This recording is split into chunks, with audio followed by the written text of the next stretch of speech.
Welcome to episode 3 in our video series, What's Up Down There?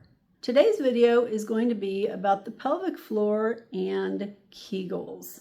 Do you just need to do Kegels? If you've been struggling with the pelvic floor problem, do you need to strengthen your pelvic floor?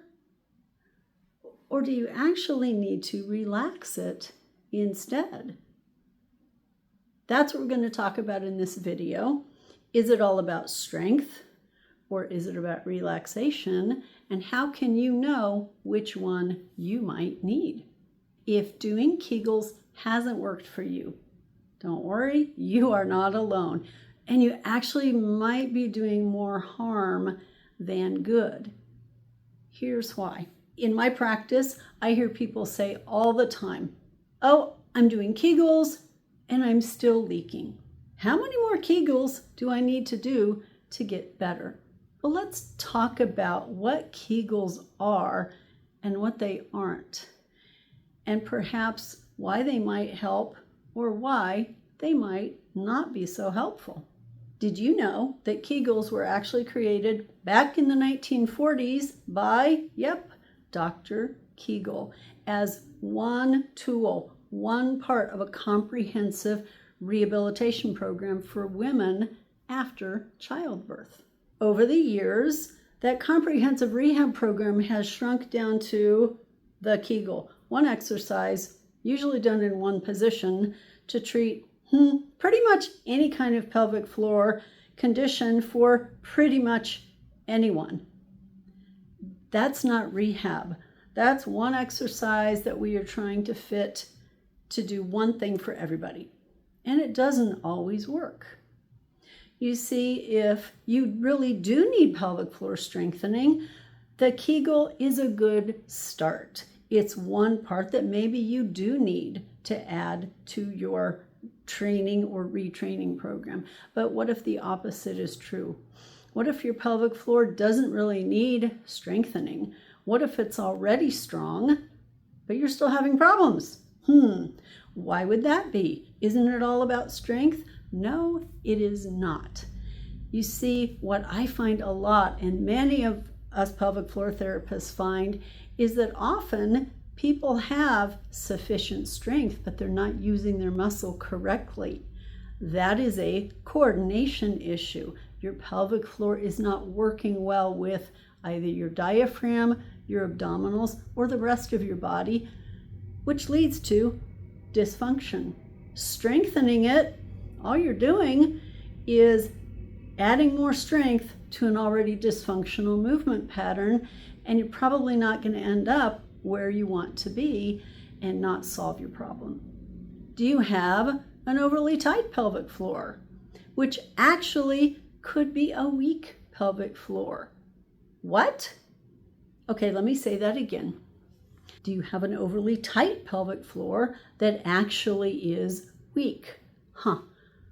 Now, how is that possible? Think about this. What I want you to imagine is that you're going to hold your biceps real tight for 5 days. Yes, 5 days straight. Hold that biceps as tight as you can.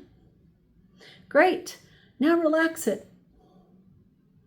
And now try to move a couch or a chair. I'll bet you would have some trouble with that. You see, an overly tight muscle is clenched all the time and it gets tired. And when it gets tired, it doesn't have the oomph. It doesn't have the strength to do what it needs to do. Is that something you've even thought about as part of the solution? Kegels are not for everyone. In fact, if your pelvic floor is too tight, if it's overworked, or if it's tight and weak, Kegels could make things worse. So you might be wondering, well, how do I know if I have a tight pelvic floor or a tight and a weak pelvic floor? I'm not a medical professional. What I would respond to that is exactly, if you can, seek advice, seek some help from a qualified pelvic floor physical therapist. That's really the best way to find out what is going on down there with your pelvic floor. And then based on that, you really can move forward with more confidence in creating the plan that works for you. But what if you don't have access to pelvic floor, or you just don't want to start there? In general, for most people, a few signs of pelvic floor tightness or pelvic floor tension that needs relaxation are the following. Do you have urinary urgency or frequency? Do you have frequent UTIs or symptoms that feel like a UTI, but you know those tests always come back negative? Do you have pelvic pain? Do you feel like there's a golf ball up your butt, or you have to poop all the time, but you know you don't need to, but you feel like it? Or you have to pee, you feel like you have to pee all the time. Those can all be symptoms of a tight or an overactive pelvic floor. Even urinary incontinence can sometimes have a tight or an overactive pelvic floor component to it. So the next time you think, oh, I'll just do Kegels, that's what I need to do, think again, and let's look at length as well as strength, because the pelvic floor needs to be both strong and flexible to work its best. Today's action step I want you to take. See if you can feel a relaxation. A relaxation? I just made up a new word. Okay. Today's action tip. Can you relax your pelvic floor as well as contract it? Here's how to do it. You can be sitting in a chair or you can be standing, and I want you just to do a light exhale and a light contraction of the pelvic floor. Now, can you let it go?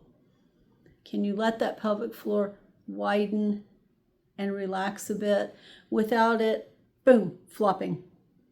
Can you do it with control? Can you even feel the difference between a contraction and a relaxation? That might give you a better idea of, do I need to contract? Do I need to relax? Do I need to do both? And if you're still confused, that's okay. We've got lots of references down below in the description on how to find a pelvic floor therapist near you. They are probably the best way to find the answer to this question, do I need to do Kegels or not? See you in the next episode where we talk about everyday movements and habits that may be helping or hurting your